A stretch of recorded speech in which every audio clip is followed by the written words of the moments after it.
watch it, believe it or not. Oh, yeah, when are we going to the circle? Yeah. What? Thank you. I believe it. I was wondering if it was in the... Torah study? Yeah, there is. Or services? Both. Both? Yeah. How to make it more. I guess I'm just gonna take it apart. This is really inconvenient. Close my glasses. A little hard. I think it's in focus now. I could hold it for you. I'm not quite at that level yet, but soon. I'm considering contact. That's what I One wear. set to drive and one set to read, and I'm like, no. You could do the, I have progressive. yeah, Yeah, progressive. I've done that in the line. I found it very. There's Just no the line. line anymore. Yeah, These are progressive, there's no line. same. Yeah, but I think when they switched, felt very brushed and it was too high, so it was You gotta, all. no, you gotta try it again, because the first time I had them, I couldn't wear them. Oh, so you A got couple them years later. adjusted. Okay, Shabbat Shalom. Good morning. Good morning to everybody who are watching us on live stream. Welcome to our bi-weekly, is that a word, bi-weekly? Torah study. Although now we had the fortune of studying 3 weeks in a row, which I think is so nice because we really just follow along with what we, where we are at the Torah. And actually, last night we had a big celebration here. We celebrated our young people receiving their first Siddur. We had 4th, 5th, 6th graders Siddur.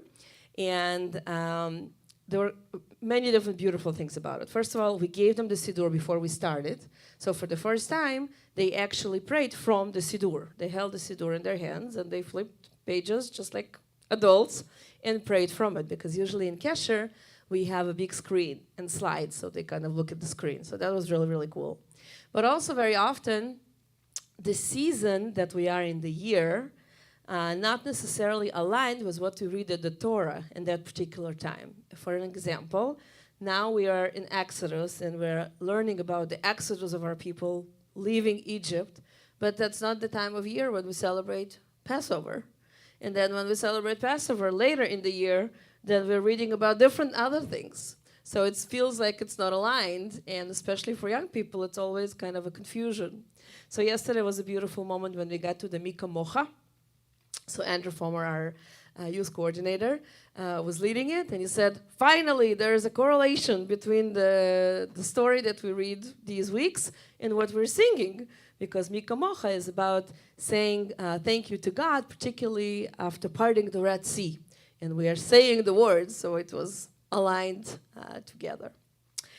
Anyway, welcome. We are in Sefer Shmot, in the book of Exodus. We are in the 3rd portion, Parashat Bo, which is one of my favorites because that's my birthday portion. I cannot say my bat mitzvah portion. I was explaining it to my daughter yesterday, and she's like, why not? And I said, well, if I would have had a bat mitzvah when I was 12, then I would read Parashat Bo, because my kids know what their parasha since the day they were born, and they know exactly which parasha they're going to read. So she asked me, why didn't you have a bat mitzvah? And sadly, I needed to tell her that when I was 12, it was not an option, because I was a girl. And nowadays, it's a different world, but it is my portion, and I think it's one of the most beautiful and actually the most important ones in the Torah. So I already invite you to open up. This is on page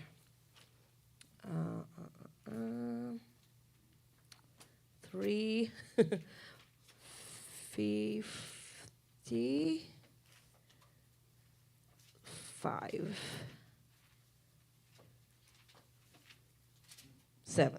357. I'll name a few things and then we'll go deeper on a few things. We are in the midst of the story of the plagues. The first 7 plagues already happened in the portion last week, Va'era, and now we are with the last 3 plagues. And they are gradual because God doesn't bring everything, all the plagues at once. He kind of gives Pharaoh a chance to change his mind after each of them. But because he didn't, then it really gradually growing until, of course, the most tragic one arrives at the very end, and that is the killing of every firstborn son of the Egyptians, right? So that is one thing that kind of around the entire story. This Torah portion is about education, and that's my favorite part. Because in this Torah portion, Moses stops 3 times in the midst of everything to command the Israelites to tell the story from one generation to the other until the end of time. So he is a leader, he has a vision. He is looking into the future, far, far, far, and he's basically telling the Israelites, we will get through this. We will leave from here. We will go through the desert. We will go through the journey. And eventually, by the way, he doesn't put a date on that eventually, but he does say, eventually, we will get there. And when we will get there, there's going to be a special holiday that you're going to celebrate every single year. And when you're going to do that, the main thing you're going to do, we think it's eating, but he says, the main thing you're going to do is telling the story. Vehigadet lebincha. You're going to tell your son and your daughter and all your offsprings about this journey that our people are going through. And 3 times he stops everything and he tells the people this command about the value of learning and giving the tradition ledor vador, from one generation to the other, which is the core of our tradition, really. This is what we do. This is who we are, right? We remember and we tell the story every single year anew as if it was yesterday, although it was 3,500 years ago. Another thing is Rosh Chodesh, the first day of the new moon of the Hebrew calendar. It's a big thing in our tradition. And the first time we have the commandment to follow and to make it a special day is in this Torah portion, which is quite unique. Additional thing, we have all the kind of, go ahead. I'm not familiar with new moon being a special day. Yes, I will elaborate in a little bit. I just want to kind of go over kind of the overview. Is that okay? Yeah. Okay. We also have the outline to how to celebrate Passover, the do's and don'ts, kind of in terms of the traditions. So basically, everything that appears in the Passover Haggadah, it's in this Torah portion, literally, one by one. It's like a manual that much, much, much later on, the rabbis read through in details and kind of collected everything that is important, and then they put it in order for us, sort of like a Siddur, but just for Passover Seder, which also, by the way, means order. Siddur means order, and Seder is also order. So it's the same root. And then lastly, if we'll maybe get there, we have the commandment of the tefillin, the religious object that I brought, and I hope we'll get there, that we are commanded to put between our eyes and on our hand with the leather stripes that kind of tie it to the body. So we have the command to do that and the explanation as to why. This is also all in parasha Devote. So as you see, it's a very, very key Torah portion, very instrumental, and with a lot of information that we follow up until this very day. And now I'm going to do something that usually we don't do, and it's very not methodological. But I'm going to invite us to read together from the beginning of the Torah portion, so right at the top, page 357. And before we do that, we shall say the blessing, because we already are inside, and before we read the verses, so join me. Baruch atah Adonai Eloheinu melech haolam, asher kitshanu b'mitzvotav v'tzivanu la'asok b'divrei Torah. Blessed are you, King of the universe, our God, who gave us the command to dwell with the Torah. So it's actually a commandment to learn Torah. Sometimes we read it, sometimes we chant it, but the essence of the Torah is that we will read it and we learn it, which is exactly what we're doing today. So it's a blessing to do it together. So the name of the portion, as we already talked about it a couple of times, but we'll say it again, usually comes from either the first word or one of the first words of the verses. By the way, some of you maybe know that the vision to Torah portions is not a Jewish division. It's actually a Christian division. So we did not divide the text. And very often it's divided in such a manner that it kind of makes no sense. It's kind of irrational. For example, why the 10 plagues are not in one Torah portion? Why are they divided? So we did not divide it. It was done much, much, much later on. We kind of follow it, but sometimes it makes sense and sometimes it doesn't make sense.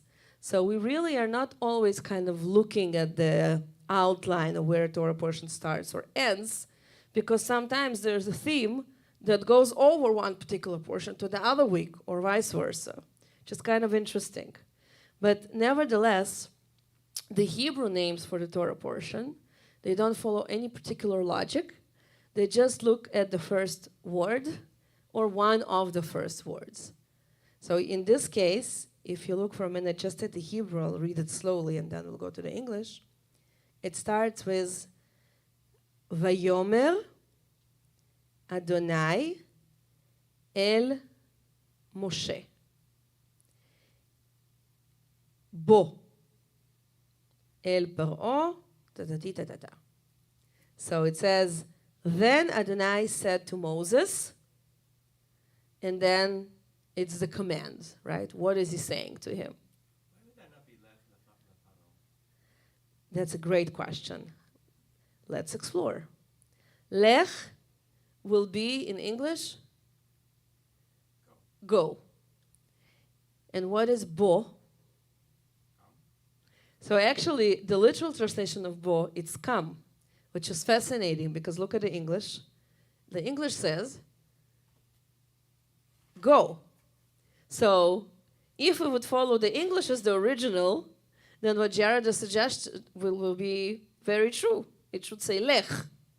But we don't follow the English as the original. We follow the English, the Hebrew as the original, and therefore the English sometimes is accurate and sometimes open to interpretation, and sometimes it just understands kind of what the ruach, what it's supposed to be like, what's the context. If they come to Pharaoh, it would mean the same.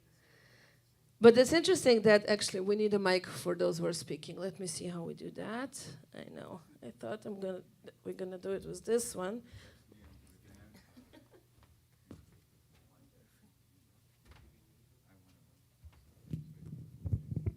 So the breaking up of the different parasha, it must have been done by like Netflix executives. Stay tuned. Of the ancient times. But then it flowed. Having the next one. Right. Like sick. It's really bad. More Perfect. You guys gonna pass it. Nicely done. Actually, I can do another one maybe.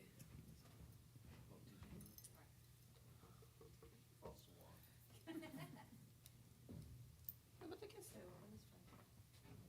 It's fine. Very easier. Okay.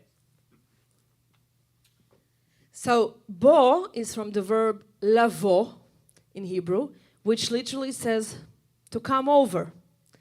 But we understand from the context that he is really sending Moses to go to Pharaoh.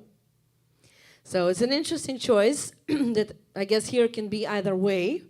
And the translation follows the context. The translation basically follows the understanding of what is happening over here.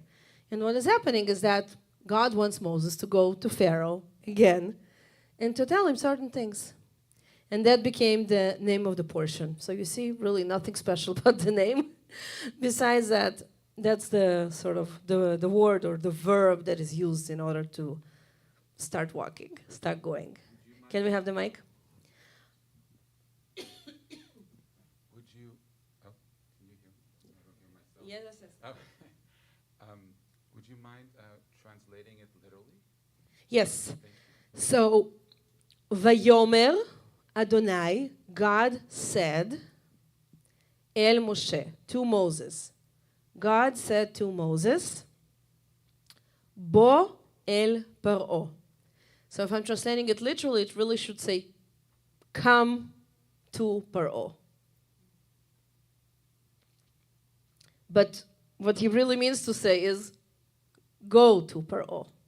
So it's a really interesting choice of a verb that can go both ways, but here I think it's pretty clear that the intention is to send Moses to Paro, also because we have the past history of what is happening over here, and that already happened a couple of times, right? He kind of tells him, go, tell him, let my people go. Pharaoh says no. Moses goes back to God. God thinks, what is the next step? Figures out, tells Moses, go back again. So it's like this game that's been happening already since the beginning of the book of Exodus, basically. Since the beginning of Moses' emissary to be in this role, in this position. Let's read the English, just the very beginning, and kind of go a little bit deeper. Who would like to read? Jared? All right. Then Adonai said to Moses, go to Pharaoh, for I have hardened his heart and the hearts of his courtiers, in order that I may display my signs among them, and that you may recount in the hearing of your children and of your children's children how I made a mockery of the Egyptians and how I displayed my signs among them, in order that you may know that I am Pharaoh. Thank you. That I am God. That I am Adonai. It's okay. Well, I translated it differently. Yeah. Good, beautiful. Thank you. So I want to invite us to go a little bit deeper with the word hardened his heart. This notion of hardening his heart repeats in the full story of this broken relationship between God, Moses, Pharaoh, no less than 20 times. Not only in this Torah portion, but in previous as well. 20 times. Sometimes it says that Pharaoh hardened his own heart. Actually, for the first 5 plagues, it says that Pharaoh hardened his own heart. And from plague number 6 and onward, it says that God hardened his heart. So first, let's start with just exploring what does it mean to harden someone's heart, or for a person to harden his or her heart by themselves. What does that mean?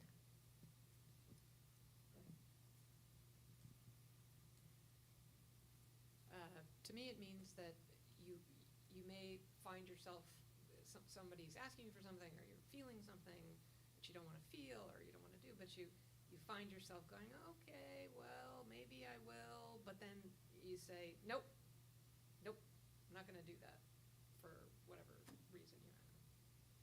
Okay, beautiful. Beautiful. What else? I think it just means that the Pharaoh's determined not to accede to Moses and God's wishes.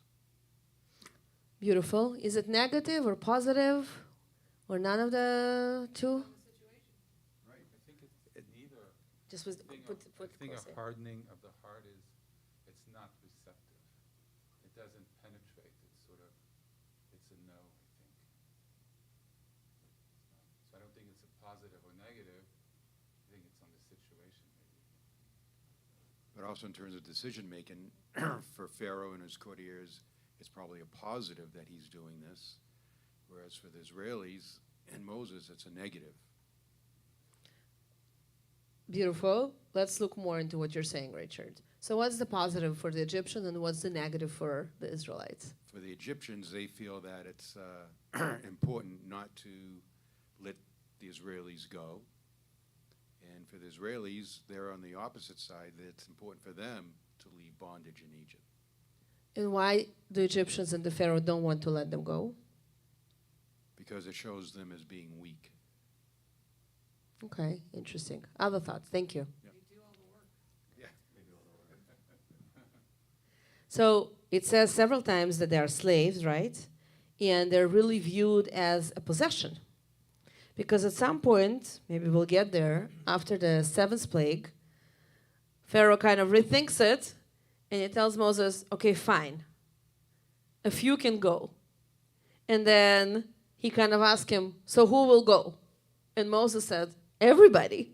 I'm not giving up on anybody. And Pharaoh says, no, not everybody. So first he says women, and then he changes his mind. No, men. And then he changes his mind again. And that will happen again, right? So he really has this really, really hard time. Maybe he doesn't want to be viewed as weak, but he also doesn't want to give up his possession, property that he acquired. And it was working for him for 430 years, according to this Torah portion. So he's really having a hard time doing that, right? And what does it mean when it kind of shifts from Pharaoh hardened his own heart to God hardened his heart? Does that change something in our understanding of the situation? And what does it mean for a God to harden someone's heart? That was my next question, so I have no answer. Thoughts? Interestingly enough, I read on this, and God hardened them to be not responsive, which is very interesting, because you would think God would make it. Doesn't work actually. It doesn't work? Oh, it's very light. Yeah. Maybe, is this better? Yeah. Okay. Because you would think God would want to make people more responsive. And the interpretation that I had read was God wanted the confrontation, and that each plague actually coincided with one of the deities of Egypt.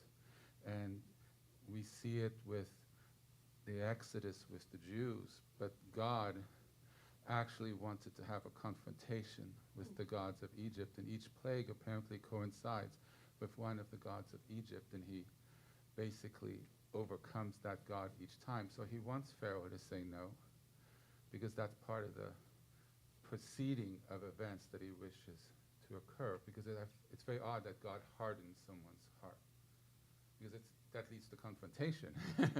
You know, when you say no to someone, then they have to deal with the no, and you have to deal with the repercussions of the no, of their reaction. So that's what I read, and I found it quite fascinating. It never occurred to me. Absolutely. Thank you. Mark? That was great. Awesome. Cheryl. Just a quick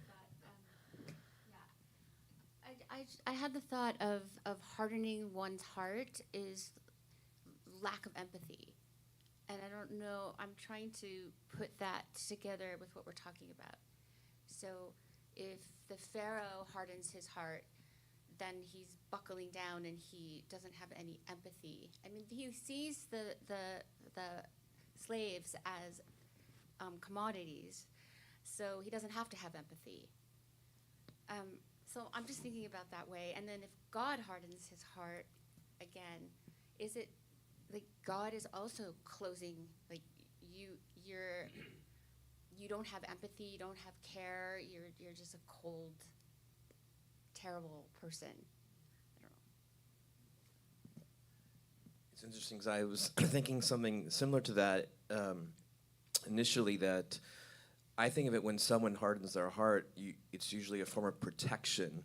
In other words, their heart, has been hurt by someone else, especially if you think of children, and empathy is part of that too, that then you kind of turn inward and harden your heart so you're not hurt time and time again.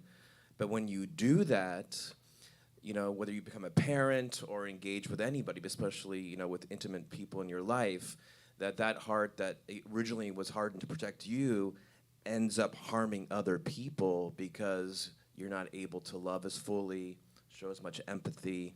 That's what through my mind. Beautiful. We're going to go a little deeper. Two things. First of all, we call it plagues nowadays, but the word that actually is in the Torah, moftot, which means, or otot, which means signs. So the idea that God wanted to show Pharaoh, and everyone really, who is the king of the universe. And that God, maybe it's a she, God, has superpowers. And first, he tries to go kind of the nice path, right? Just let my people go. What's the story? Like, let them go and all will be well. We'll just part. We'll divorce each other, but on good terms. And when Pharaoh says no, then God kind of brings up the superpowers to show who is in charge in the world. Whether it's who above the other gods, or just in general. I am Adonai, it is repetitive multiple times, and I control the world. And if Pharaoh doesn't understand nicely, then he's going to understand a different way. Which I want to lay it out here and to pause for a minute, but kind of to let it kind of go in our minds.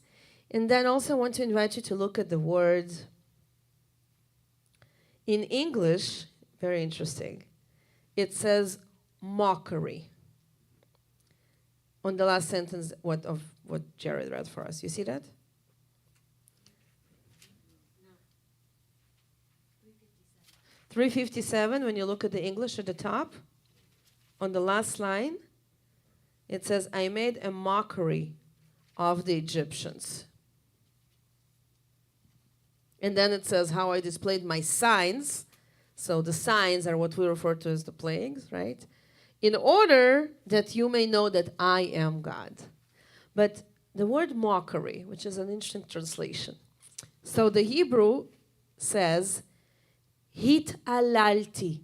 If you want to find it in the Hebrew, it's on the last sentence of 357, first word to the right. It says, hit alalti bemitzrayim. Lehit alel in Hebrew is not mockery. It's not to mock someone. It is actually to abuse someone, which is way more serious than mockery, at least the way I understand the English, right? And for many, many, many generations, there were people that were reading this text and they were feeling uncomfortable.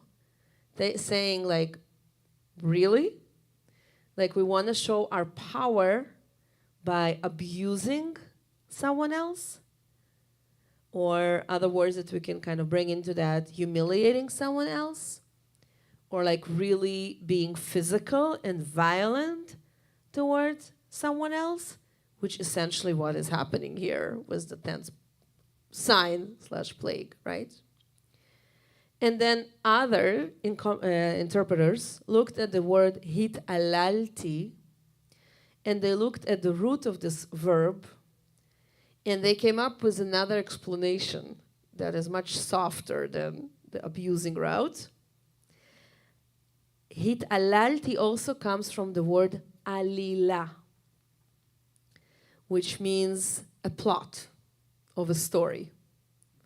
And they understood it as saying, no, there's no way that our God, who is a good God, will kind of put on a pedestal the fact that this God can abuse someone else or harm someone else. That's not the story. In the next week's portion, which is Parashat Bashalach, we read about the parting of the Red Sea. And immediately after the parting of the Red Sea, we have this beautiful song that Moses and the Israelites sang in order to say thank you for God. And in the midst of that song, there is a paragraph talking about the Egyptians that came to chase the Israelites. And when they arrived, the sea closed on them. And what happened to them? They drowned in the sea. And then God comes and says, why are you rejoicing when my people are drowning in the sea? Kind of coming from a notion that God, I created all human beings equal. So it's true that I chose you, the Israelites, to be my people. But that doesn't mean that I don't care about everybody else. I do care about everybody else. So he's actually kind of doing a no, you know, like he's putting the finger on his own people and saying, why are you rejoicing when the Egyptians are drowning in the sea? Which is interesting because a second ago, his last sign was killing the firstborn of the Egyptians. So there's a really intriguing situation going on over here. But Nevertheless, there were Jewish interpreters that said there's no way that our God is abusing others. And they understood hit alalti as alila, which means, and if I'll literally translate verse number 2, it says, you will tell your children and the children of your children what I have done to Egypt and the signs that I showed in order for everybody to know that I am God. This is the literal translation. So if I understand the word hit alalti as a plot or a tale, it makes total sense here. And it kind of goes smoothly because it basically says, you will tell your children and the children of your children what I have done. Sort of, you will tell them this story. There is no abusement, there's no mockery, there's no violence, there's no anything else. What are your thoughts on this?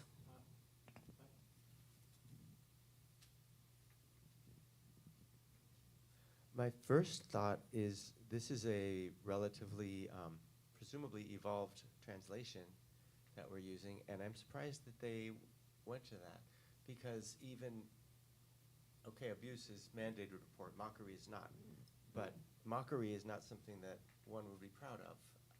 And if you're God, it doesn't make sense. And the last translation that you just gave us, which was more literal, Rabbi, thank you, made a lot more sense to me, and I'm surprised that a translation wouldn't do that, wouldn't use that version of a translation. Although, I'll just say that what I brought is an interpretation. The literal understanding of hit alalti is definitely an abuse. And it can be either physical abuse or a mental abuse, in which case it can be viewed as mockery. I would first think of something like bullying or something like that, which can also be not physical, right? It can be calling names or humiliating or many different things. So, but every translation is an interpretation, so clearly the mockery piece is an interpretation here.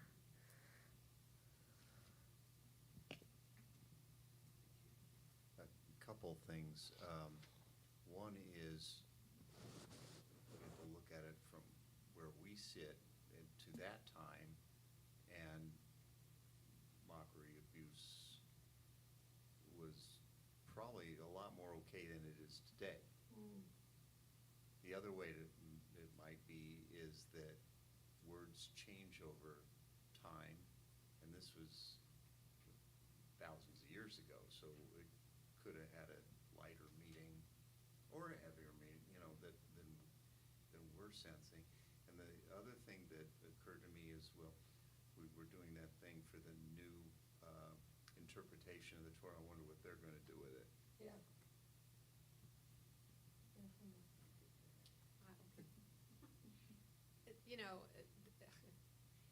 That someone reads the Torah in itself and thinks that the God is a gentle, loving, peaceful deity, I think is mistaken, because, not just the plagues, people are the starving and the firstborn and whatever. I mean, keep going. He sets people on fire, or God sets people on fire, whatever. And so complexity is a subtle word for what's going on with trying to understand Adonai, okay? But also, like you said, with the times, right? So gods, actually, I always think many gods makes much more sense than just one. Because you can attribute, well, this thing happened because of this God, and that thing happened because of this God, and this one's loving, but here's this other thing that's going on. And when you try to shove it all into one, you come up with a lot of problems and issues, and that I loved your explanation there, but that they're worried about one word is seems to be the least of the concerns here. So I'm gonna pick up on that and take us another level, and it's gonna be a little bit intense. Heads up. So the word complexity. You know that I've been a tour guide in Israel for 15 years before I was a rabbi. And whenever people would ask me a question, And not only me, it's most of people do it like that when they start giving an answer, and it became like a joke, but a very real one. So I would say, I'll take a deep breath, and I will say, it's complicated. And then try to give an answer, try to give a short answer, which was never a short answer, and so on and so forth. So it really became like a joke. Like you ask an Israeli tour guide a question, and it starts with, it's complicated. It is really complicated, but after many, many years of doing that, we really understood in the recent several years that it's not enough. It's not enough just to say it's complicated. Yes, it's complicated, but what do you do about this complicated? So I want to invite you to read with me 2 modern commentaries. And both of these commentaries are written by women. I don't know if it's a coincidence or not. The one is in this book. It's on page 374. It's in English. And it kind of offers us another view on this hardening heart piece and the complexity. And is it enough just to say it's complicated? Or we have a moral integrity and moral responsibility to do something about it. And when I read it, of course, it immediately threw me to the here and now. Maybe not necessarily the here and now, this here, but definitely this now, and of course the here and now in Israel. So let's go on a little journey together and we'll see where it will bring us. God's hardening of Pharaoh's heart in Exodus 10 presents a theological problem on 2 levels. First, if God is the agent of Pharaoh's behavior, what does that imply about Pharaoh's free will? Second, if God hardens Pharaoh's heart in order to demonstrate God's power, we must ask, at what price the Israelites' liberation? Indeed, the ultimate result of Pharaoh's stubbornness is the murder of every firstborn Egyptian male. Even if we consider this to be retributive justice, payback for Pharaoh's earlier order to kill all newborn Hebrew males, we still must ponder, does one heinous crime justify another? And how do we come to terms with killing innocent children?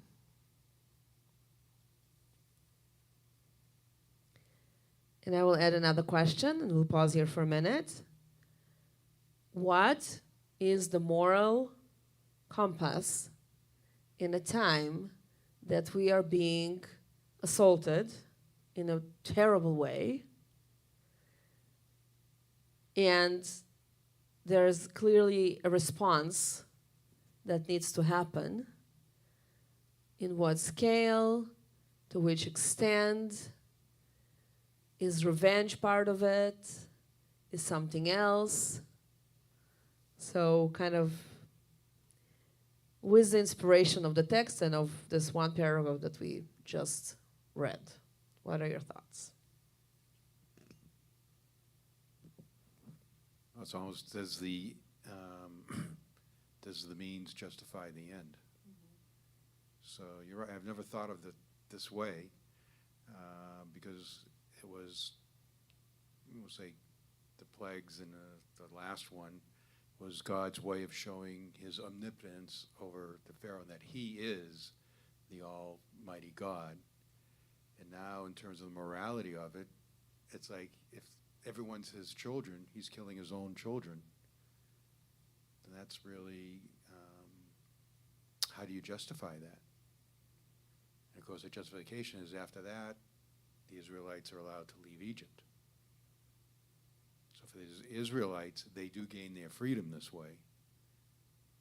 And is this how God wants to demonstrate his omnipotence?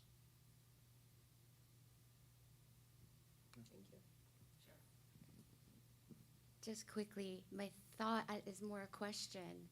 If God is the agent of Pharaoh's behavior, then why didn't God soften Pharaoh's heart? Just a question. Just saying. It makes me think of from what you, one of the questions were, just like a parent will say to a child, I brought you into this world, I can take you out. So, I mean, for God to decide to do that, it's his children. He can make those choices, or he, she.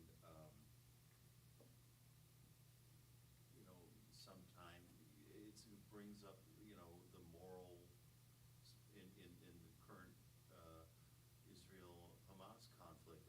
What is too much? What can you ever have a purely moral war? I don't think you possibly can. Stuff happens. So I don't know. It's just all more questions, I guess.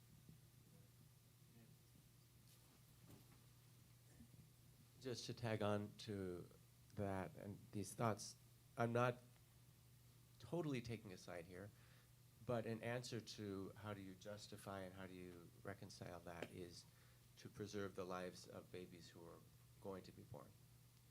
And I certainly would say that in terms of Israel. I do have ambivalence about the intensity of our response, but the side of me that supports it is that we're protecting our future.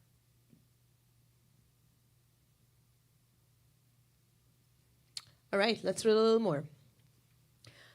Commentators, equally bothered by this thorny moral dilemma, have provided inspired interpretations.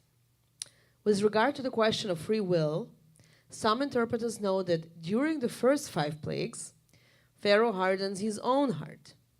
Only afterward does God take over, starting with the 6th plague, suggesting that Pharaoh has forgone to chance to operate independently. Modern psychoanalyst Eric Fromm writes, the more man's heart hardens, the less freedom he has to change. The more he is determined by previous action, there comes a point of no return, when man's heart has become so hardened that he has lost the possibility of freedom. This is an astute insight into human behavior, but it begs the question of the text's plain meaning, which is that God causes Pharaoh's stubbornness, which is another word, by the way, that I don't think we use so far in terms of understanding the hardening of the heart. It's actually in the Torah that I read here. That was the word they used in this Stubbornness? Torah. Stubbornness, yes. The hardening of Pharaoh's heart might also be viewed as a paradigm for what Fran Burgess calls the transformative power of adversity. According to this view, Pharaoh's stubborn resistance is the condition necessary for Moses and the Israelites to emerge from their straits. Indeed, it often takes facing overwhelming odds no make radical change. As Tour de France winner Lance Armstrong said, "Before cancer, I just lived. Now I live strong." Pharaoh thus serves as a tool for the Israelites' psychological and moral development. However keen, this interpretation too satisfies only on the level of a metaphor. Perhaps the most satisfactory approach is to keep the theological problem ever present. In the Practical Errors of Rapture, Reflections on Exodus, Aviva Gottlieb Zonberg suggests that the liberation story of the Israelites, what she calls the master narrative, gives rise to counter-narratives that throw the justification of God's triumphal power into question. Indeed, as Zonberg argues, the master narrative of God as loving and benevolent redeemer of the Israelites is challenged by the killing of the Egyptians' firstborn, including the firstborn of the captive who was in the dungeon. This prompts a counter-narrative from the perspective of the plague's victims that asks, what sin could the babies and the captives possibly have committed to deserve this punishment? The answer posits an evil God. This narrative appears again later in the story of the golden calf, when Moses convinced God not to murder the Israelites for their transgression, arguing that otherwise the Egyptian story will prevail. Let not the Egyptians say it was with evil intent that he delivered them. Although the Midrash attempts to silence and neutralize potentially heretical answers to such queries, Zandberg maintains that the Torah, even God's quoted words, gives rise to interpretations that radically contradict its own master narrative, and that cannot, moreover, be totally repudiated by its accredited expositors. For Zandberg, an alternative for dealing with the dissonance between narrative and counter-narrative is the model of endless questioning, in which the answer does not totally silence the questioner. In fact, implicit and explicit questions play an important role in this parasha. God mandates that the story of Exodus be told in response to children's queries, and when your children ask you, you shall say. This is the basis of the Passover Seder's custom of the 4 questions. Further, 2 more verses from this parsha and 1 from Deuteronomy instruct us to answer our children's questions about the Exodus. The rabbis understood all these verses as referring to 4 kinds of children, the Haggadah's 4 sons, each with varying aptitudes, each eliciting a different perspective on the narrative. The wise son, the wicked son, the simple son, and the one who is unable to ask. Through questions, we might call forth another counter-narrative, the experience of women during the Exodus and its subsequent retelling. Nothing that the traditional Haggadah assumes a conversation between a father and 4 sons, contemporary feminist Haggadot fill in for the absence of women voices. This takes in a different direction, so I don't want us to open another chapter. So let's just stay with what she's saying about this master narrative and their counter narrative. And on one hand, we have the command in this parsha to tell the story. And then she also says, like, you basically can remain hanging with the questions, right? Without finding any answer that is truly satisfying. So on one hand, we respond in order to have a future. And just kind of another modern example to that, when during World War II, during the Shoah, during the Holocaust, in 1944, the Allied countries, including America and France and Great Britain and Soviet Union, already knew very well what is going on in Europe and what is going on in the camps. They actually flew with helicopters above Auschwitz and Birkenau, and they had shots from the air of the camp.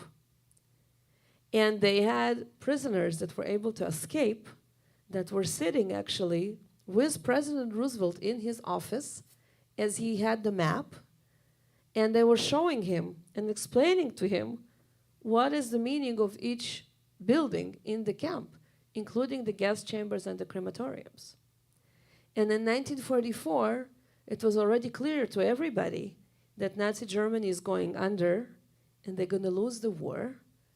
And these armies of these 4 allied countries needed to make some decisions of what to do in order to continue the war and ultimately bring to its end.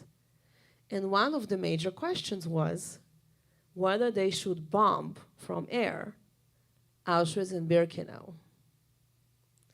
And of course, as you know, the decision was not to do that. And one of the explanations is because there were people that were alive over there. And they did not want to kill the prisoners that were in there. And the counter narrative for that is saying, yes, if they would bomb, those who were already there most likely will be killed. But the camp will be destroyed, which will save the future generations of not coming there. For example, the Hungarian Jewry that arrived to Auschwitz, and within 6 weeks, almost the entire community was murdered. And that was after the decision was made not to bomb. So just kind of another angle of a modern story kind of for our lifetime. So how do we feel about all of this?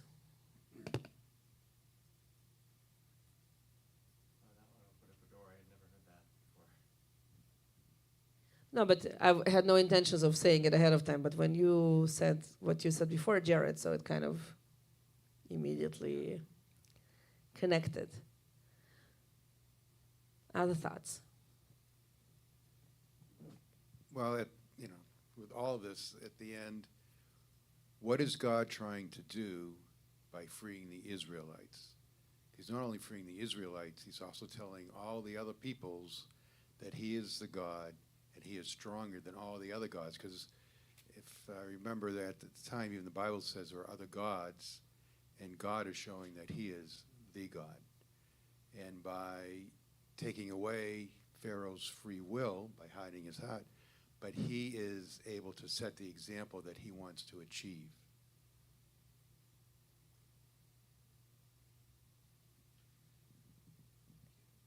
I think for me, like the idea of narrative and counter-narrative, it led me to think of people's struggle about God.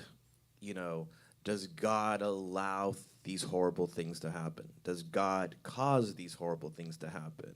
Or is God really a loving, kind God? And that, as we talked about a little bit last week, that is it that yes, God is loving and benevolent and kind, and that it's human beings that actually cause these horrible events to happen, big and small, because we move away from godly principles, And the other thing I just thought of too about the free will question, went through my mind when I've seen parents who lose young children, and they say that's God's will, it was God's plan. And I've always struggled with that, but I know there's people who do believe that their life, I think it's more people that I know in my life that are not Jewish, like Christian, but that they feel like their life has kind of been planned out and that God puts hardships in front of them. It was a plan, and my child dying was a plan. And I personally struggle with that and lean more towards free will, but both of those things came to my mind as we were looking at this. Beautiful, thank you. I think, you want to say, Nancy? Yeah. I think it also kind of bring it to the here and now, takes us to the place of, do we believe that everything that is written in this book actually happened? Or do we believe that every single word in this book is the word of God? In which case we don't question it. So I think the way I understand the people that kind of respond the way you shared, Craig, and there's actually a verse in Judaism for that. They will say, Adonai lakach, Adonai natan, Adonai lakach, yehi shem Adonai mevorach. God gave, God took, may God's name will be forever blessed. And it truly is this notion, kind of like Job, if you're familiar with that story, and if not, maybe we'll read it one day, that had everything in his life, everything. And then one day, God just took everything from him, everything. His wife, his children, his possessions, everything. He remained without anything. And then an angel in the voice of God is being sent to him to basically kind of provoke him to curse God and to say, like, what the heck? Why everything was taken from me? And this kind of angel, Satan, comes to him and really kind of tries to pull his tongue, so he will be angry. And he will say, why? And he doesn't do it. He doesn't do it. So For people that believe that every single word that's written in this text is the word of God, there is no question. It's just everything, it's just the way it needs to be. And they say thank you for the good and for the bad and for everything in between. There is no place for questions. There is no place for doubts, which is almost in a way, and I'm not saying it in a judgmental way, I'm just kind of reflecting out loud. It's almost in a way kind of a little bit un-Jewish because the essence of our tradition is having doubts and asking questions. This is what we have been doing since the beginning of times. Our tradition and our culture is based on, we call it in Hebrew, tarbut hamachloket, the culture of argument, and to have many opinions. And the main kind of book that we learned from nowadays is not the Torah, and it's not the Tanakh, it's the Talmud. And I don't know how many of you have ever had an experience of opening a Talmud page or just even enter a yeshiva where they study the Talmud. But the whole essence of the Talmud is that in the beginning there is a text, which is an argument between at least two opinions, if not more. They take one question about certain element of life, and they argue, this rabbi said so-and-so, that rabbi said so-and-so, and they have an argument between them. And this is kind of at the core, the center of every single Talmud page. And then around the core, there are many, many other interpretations trying to sort of back up one of the opinions. And usually they come to a certain conclusion to take one opinion on top of the other. And sometimes they keep us linger in the in-between. But this is truly the essence of who we are, is to argue and to disagree and to ask questions and to have doubts. So in our movement, I think we're actually exemplifying that because we have doubts and we ask questions and we don't take things for granted. And unfortunately, as uncomfortable it is, we also linger. Because what is the answer? What is the answer? Many times we don't know what the answer. Israel has been attacked on October 7th in the most brutal possible way. We still have 136 hostages that are in Gaza 107 days after, including babies. We clearly need to bring them home. We clearly need to make sure that October 7 will not repeat itself. We clearly need to dismantle a terroristic organization that its entire goal in the world is to make sure that there are no Jews in the world and there is no Jewish state. But on the other hand, there are thousands of people, millions of people on the other side. And a lot of them want to live peacefully just like we do. So until which extent? What is justified? What is not justified? And there are people in our world that are reading the weekly Torah portion and they make sense of what's written here to all sides. So those who have no doubts and no questions, they're going to follow this text in the most simple way. And they will say, there is one God. This is the time for us to harden the heart of whoever is necessary and to fight until there is no point of return. Because the other side are the Egyptians, and we're not going to cry about them. And if you read this text in this way, and many people do that on a daily basis, on a weekly basis, then in their mind, it is justified. And then there are others that read it completely differently. And I want to bring an opinion of those who are in the middle. So I didn't have time to print it, unfortunately, so I'm just going to read it from my phone. And I'm sorry about that. I don't usually do it like that. I'm a member of an organization that I used to work in before I came here. It was my last position, Director of Engagement of Rabbis for Human Rights. And every single week we have a rabbi from our members that is writing a commentary on the weekly Torah portion. And I want to present to you a woman who I respect deeply. Her name is Rabbi Ariella Gretz. She's actually coming from a long lineage of rabbis. Her father was a rabbi, I think even born in America, made Aliyah to Israel, conservative rabbi. And both her and her brother actually are rabbis. Her brother is a conservative rabbi that actually came to Los Angeles this July. We kind of came at the same time. And he serves a conservative synagogue, about an hour drive from here. And she used to be the head of Maram. Maram is like the Israeli CCAR. So she used to have the same position as Rabbi Hera person that was here last week. And a couple years ago, she stepped down from that position, and she now leads a congregation called Oel Avraham in Haifa, which is inside of the only Reform high school in the whole state of Israel. It's called the Liobek School in Haifa, named after Rabbi Liobek. And she, together with another rabbi, they are co-leaders of this beautiful community that serves the school and the families and so on. So her name is Ariella Gretz. Why I have this in Hebrew? Second, I want to have it in English. Here it is. So she is also a member of Rabbis for Human Rights, and she wrote a commentary for Parashat Bo. And that's really kind of among the lines of what we were talking about. And she says the following. Let's take a moment to look at the course of the hardening of the heart.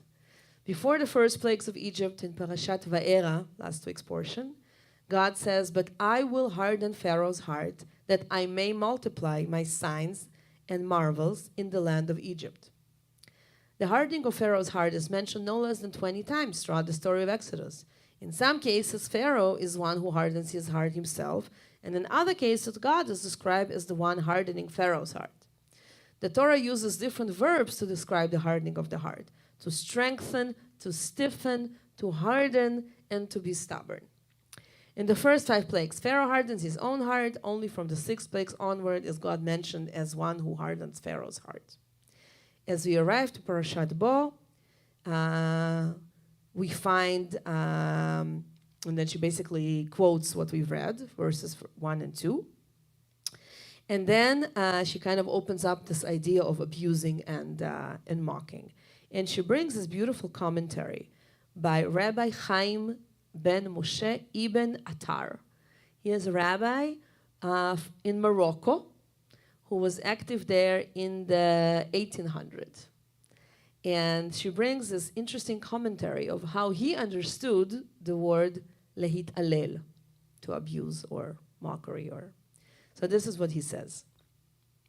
I believe that first and foremost, God wanted to make it plain that it was not his purpose to bring on the plague as an act of revenge on Pharaoh. And I find the word revenge here very, very powerful. Nobody used it before.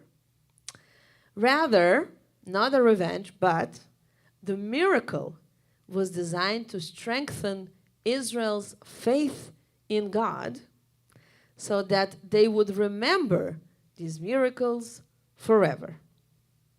This could be achieved only if God not only performed the miracle without hurting any Israelites by it, but that Pharaoh himself would be so impressed by the miracle that it would also impress God's power on the minds of the Israelites in an unforgettable manner.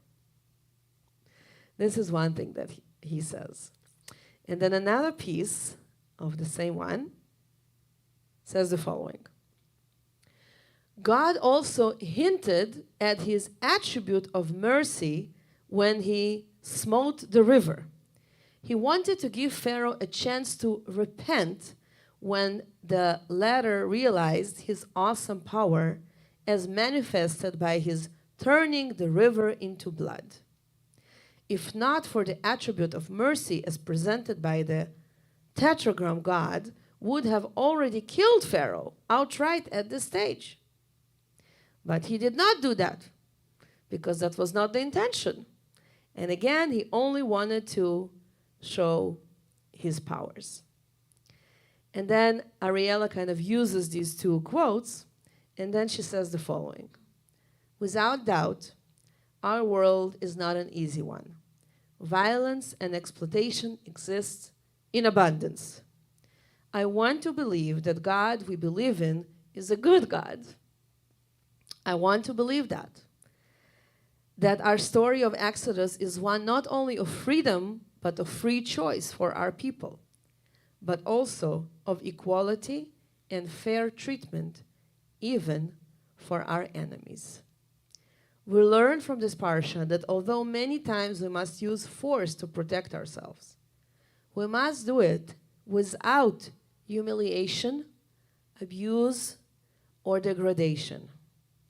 In these difficult days, it seems that we are fighting for our right to exist, and we must not fight for the purpose of revenge. More than ever, we must fight racism and stereotypes within ourselves first and for all. It is hard to fight for the values of peace and love of humanity, while among us we hear absolute statements saying about whoever is different from ourselves. I am full of hope that we will find a way to continue to educate and fight for the values of humanity as we believe in them. Thoughts?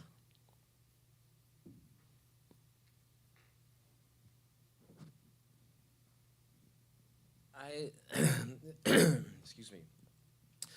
It made me think of the hardening of the hearts piece again, tying the revenge, and I was thinking in terms of, Hamas, and I know that young children are shown like textbooks, and when they're very young about the Jews, and it made me think that how probably many of them, as children, their hearts were hardened at least towards Jews, how they perceived us. And that would contribute to their ability to participate in the terrorism that happened and the brutal killing. I don't know, I admit I don't follow Israel politics in detail, but I just had this thought that my sense about Netanyahu was, even before this happened, that there's an element of him having a hardened heart, and that he's not, that is not something that he can separate, or that he can separate when he comes to this situation. And so while I agree that Israel has to fight back and stand up for their existence, I think in the gray a lot, and I'm just wondering how maybe him and maybe some other people that are making decisions, maybe their hardened hearts are contributing to the level of fighting back.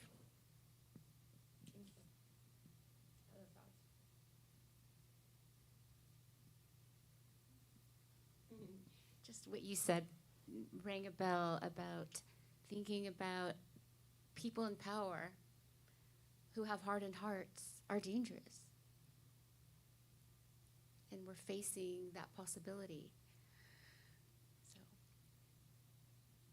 if I could tag on, and I won't say that Cheryl and I haven't said this, for better or for worse, the idea of having killed Pharaoh rather than having killed probably hundreds or even thousands of people around him seems like a simpler solution.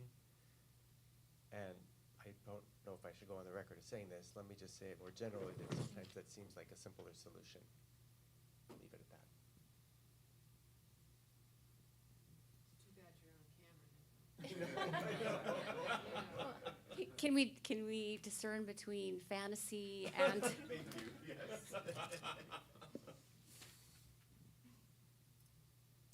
I'll just say that it seems like hardening of heart is not positive for anybody, and definitely not for those in leadership, for whatever reason it might be. And I actually want to bring it back to the Torah and to learning Torah and interpreting Torah and having doubts and asking questions. Because again, those people who take the Torah as a given and they don't have doubts and questions. They are those who have the hardening heart, and there is almost kind of no loopholes to think differently. And I think that it actually brings a big and important role and responsibility for us that have doubts and we ask questions to look at the same text, especially now, and kind of be the counter narrative, to show the loopholes and to ask the questions and to show the relevance of these questions to this day as well. We have a few minutes and I want to segue, if that's okay, unless we have something. I think we all have a lot to think about over here. So a couple of things.